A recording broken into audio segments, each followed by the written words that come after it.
2 milioni, Wanema del Priatorio. Se non sbaglio, Kvara raggiunge 1 milione di followers su Instagram poco prima o subito dopo la partita con la Juventus, 5-1 con la Juventus, ricordiamolo perché fa piacere ricordarlo.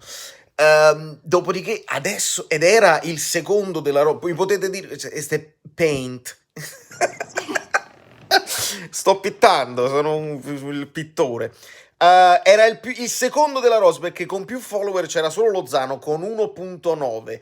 Adesso dovrebbe essere il più seguito di tutta la rosa del Napoli, perché c'è Osimhen a 1,3, ci sono altri, insomma, è il ragazzotto, il più giovane della cucciolata, il più famoso, il famoso piglio. Ma mi potete dire voi nei commenti se ci sono altri, per esempio Insigne è arrivato a 2,2, ma perché il Toro